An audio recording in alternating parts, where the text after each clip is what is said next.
The problem we have is the electoral management body, INEC, and the security. And I used to give an example. If two soccer teams are playing and the referee decides to look the other way, they will enjoy themselves. If people are contesting for elections, should expect that it's like a soccer game, everybody wants to win. And you must not allow it. The electoral management bodies share more than 60% of the blame. Because if they do their work well, the politicians will have no choice than to follow the rules. They, the security, and the courts.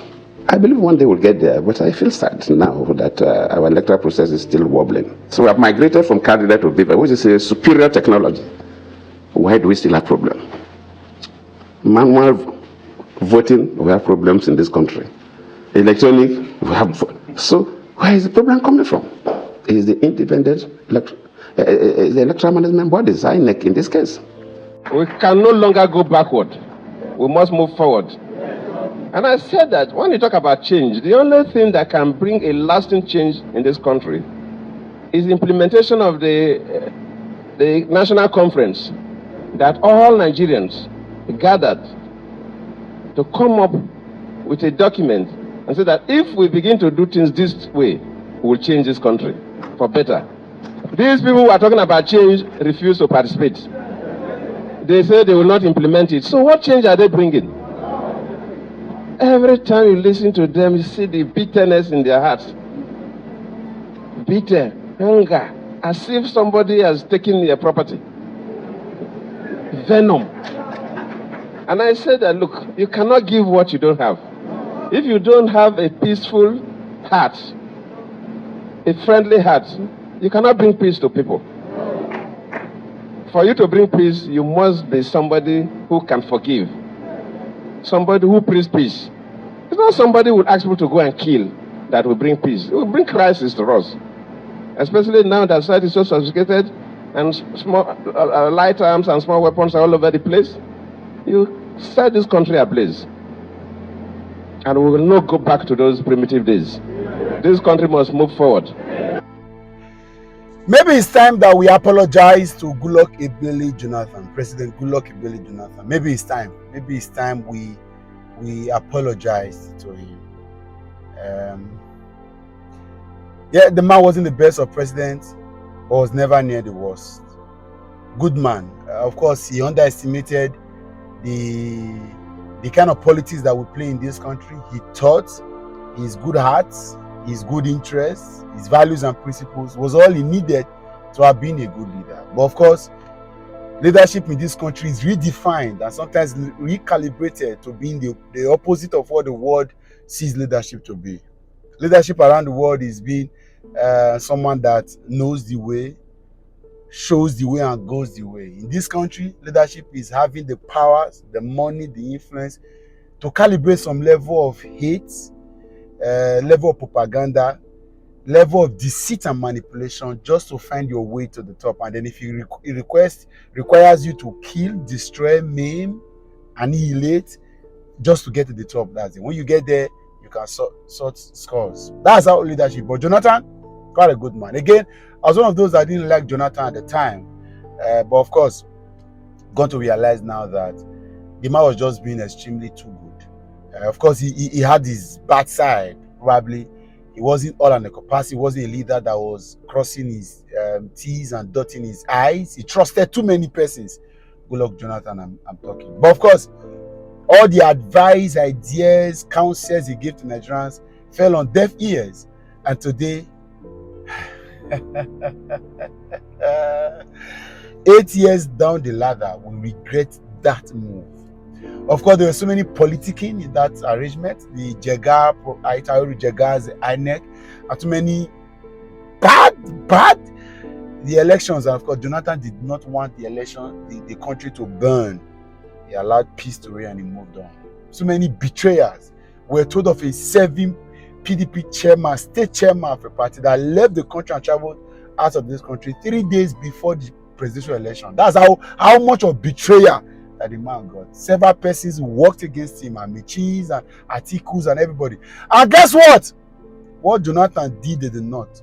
no single Nigerian president, dead or alive, both in the south and the north, has done half of what Jonathan did in the north, because he wanted to please his former boss Umaru Musa Yar'Adua's legacy and ensure that he treated the north. His whole idea of leadership was that he would balance it when it comes to a second term and focus on the south. But of course, campaign of calumny, propaganda, and all sort of evils were against him. Again, I insist, Jonathan wasn't the best of our presidents, but was never the worst.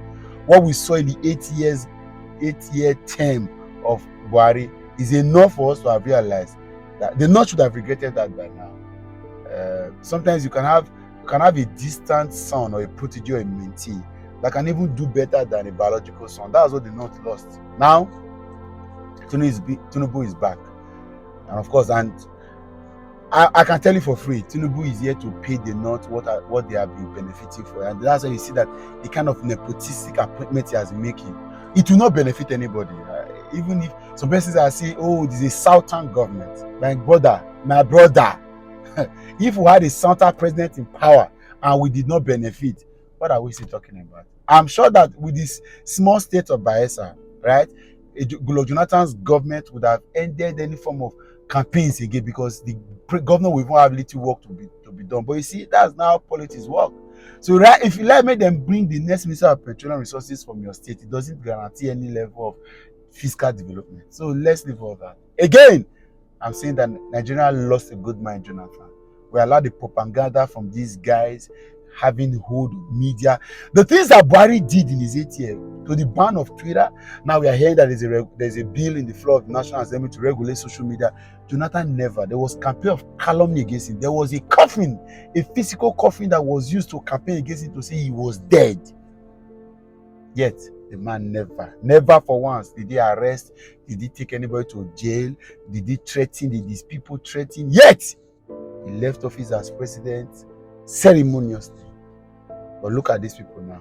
The APC that took over, that claimed that they came to change. Jonathan warned us, Bros warned us, but we didn't listen. We thought we've seen Messiah. That's what we are doing now. Tinubu now, we saw a good man. We saw good men. Let me not say good, but we saw very good men. There were several presidential candidates that were good men, quality leadership skills. Yes? People that were knowledgeable in book, knowledgeable in street, to understand how to move us. But we allow propaganda from INEC, from these Yoruba people, Yoruba agenda, Emilokon, to sway into the space. And we allow INEC use that to manipulate the system and give mandates to the man that doesn't deserve it. Today, we are all in this mess. It's time to, this is a Goodluck Jonathan's appreciation post. And if I were you, I would share it, so that we'll begin to learn, so that when we see good men next time, we'll appreciate them better than all these people who own media, who own thuggery, who own thieves, who own criminals, and they use it to their own good. What Jonathan failed to do was that he refused to join in the dirty politics that these guys play when they get to the top. He was still playing clean politics. That was a disadvantage, because they used all their arsenals to attack everything that he was working for. Betrayed him. Men that were working with him were betraying him. He fought his household enemies, fought outsiders, fought everywhere. Bring back our guests. Every form of propaganda just to discredit and discompose his government. Today, where are we? They have power now. What have they done? Share this video, let it go round. Goodluck Jonathan, I apologize. So the circumstances presently is quite different. But I know the mood of the country generally is because of the issues bordering on the elections. So some people are happy, some people are sad, so all kinds of sentiments and feelings. In my own time, especially the 2015 election, my ministers, my senior officers, people who worked with me, there was this fear that this one that we've lost the election, what will be our fate? Will the new government just throw all of us into jail without giving us even fair hearing? Because government is next to God and decide to do anything. That fear was in the minds of people. Some people feel, could I even run away? Should I stay in the country? But to them, that will not be much of a problem, because it's the same party that is taking over. So the tension we faced then, the Buhari's team may not face the same tension. Yes, some few people may have some issues that bother them. But on the average, they will not have that kind of feeling. But it used to be tense, really. And by this time, then of course already I've considered defeat to the president. So that was completely over. And I knew why I considered defeat, because I was more interested in the country than myself, which I advise every politician to be more interested in the country than themselves. Without a country, there will be no president. So I know it used to be tense. And how do we ensure that Nigeria comes out of the current electoral controversy through reforms that will help grow the country's democracy? The problem we have is the electoral management body, INEC, and the security. And I used to give an example. If two soccer teams are playing and the referee decides to look the other way, they will enjoy themselves. If people are contesting for elections, they expect that it's like a soccer game, everybody wants to win. And you must not allow it. The electoral management bodies share more than 60% of the blame. Because if they do their work well, the politicians will have no choice than to follow the rules. They, the security, and the courts. I believe one day we'll get there, but I feel sad now that our electoral process is still wobbling. So we have migrated from card reader to paper, which is a superior technology. Why do we still have problems? Manual voting, we have problems in this country. Electronic, we have. So where is the problem coming from? It is the independent the electoral management bodies, INEC in this case. INEC has to sit up so that they will not throw this country into conflagration one day. And people must be serious. INEC must sit up. We should commission one of these internationally known IT companies. They will want to protect their image and allow them to build a system for us and also manage it during our elections. We can train our people, but they should manage it. That this last election, they say, oh, one director in charge of IT did this or did not do that. If you bring Google or one of these giants and they agree to build it and manage it for you, there will be nobody in Nigeria will not be involved. So it should be completely neutral. And probably when we get to that level, where all those who have smartphones will not need to go to any place to vote. You bring out take it, go to your unit and press the button and you vote. You can vote in your kitchen, you can vote in your bedroom, you can vote in your sitting room, you can vote in your car. Even if you're in the US, you can vote. And the outcome of the 2023 presidential election is being challenged in very controversial circumstances, just like that of 2007 that brought you and late President Umaru Musa Yar'Adua to power. Any advice to share on the best ways to resolve electoral disputes without plunging the country into a crisis, especially for those who are in court challenging the victory of Bola Ahmed Tinubu? When I took that decision, I was not too exposed to the global election processes, and especially in Africa. And since I left office, I've been leading election observation missions. Even this year, I'm going to lead the African Union team to Zimbabwe, and the elections will come out. They already gave me the letter, pending when the government would fix the date for the election. So I've been involved in a number of elections now. But one thing about Nigeria, which I believe we must correct, and which a decision I took when I was the vice president, that if I have the opportunity to be corrected, is this idea of conduct of elections. Probably that made me to appoint somebody I did not even know to be the electoral umpire. And a number of people say you did the wrong thing. Some people felt, well, you wanted to correct something.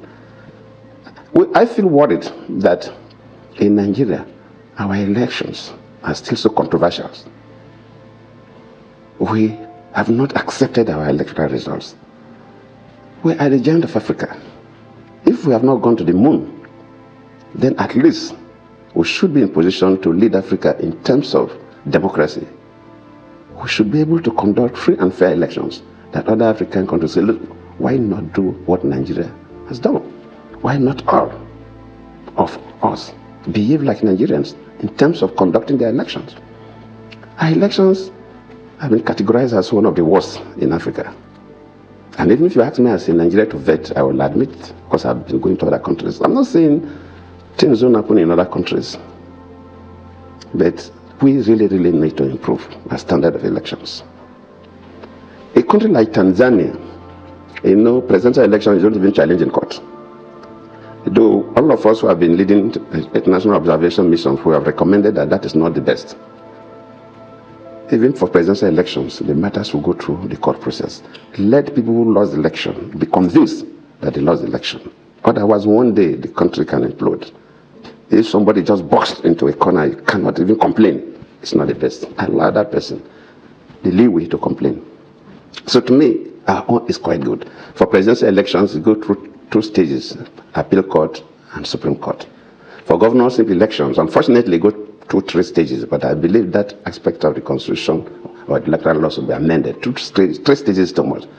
I remember during your period, one of those recommendations of the woes panel report was for the appointment of the INEC national chairman by the National Judicial Council, of which your cabinet then said it wasn't going to accept that recommendation. What would you proffer as a solution? Should we continue to have the president appoint the INEC national chairman, or should the National Judicial Council be in charge of appointing national chairman of INEC going forward? If you look globally, setting up the electoral management bodies are divided into three broad groups. One, the president appointed everybody just like in Nigeria. I also appointed. You appointed the chairman, you appointed all the national commissioners and the resident electoral commissioners by president, who is a politician, who has a political interest to protect. Some countries go to the extreme, where a completely neutral body appoint everybody. The president has no role in it. Some countries blend. A neutral body recommends people, then from which the president select. So before you are selected, you already pass a basic level of screening. In fact, what I wanted to do if I had stayed in office was that if the Jigas tenure had expired, then I wanted to vote. And I would take people by surprise. I would have called traditional rulers, not all of them, the religious leaders, civil society, the journalists, at least 100 of them into a room. They will not know. We'll get the computers and so on and so forth. Say, okay, nominate a Nigerian you think should be INEC chairman. Everybody will nominate. Then we screen. Then we'll go for another round of nomination. Even if we sleep that for the whole night, so the whole night, we'll be reducing until we get to somebody who everybody will say, this is special. I wouldn't even want to give it to any particular department of government or an institution. I wouldn't want to say NJC or CJ, because everybody has an interest. So the best thing is not to get a constant team that will be appointing. But any time that INEC chairman position expires and want to change them, then you just call people. So during that process of selecting these people, one may emerge as a national chairman of the INEC. Then from there you appoint the commissioners. From there you appoint the resident electoral commissioners. So you see that their selection is broad-based.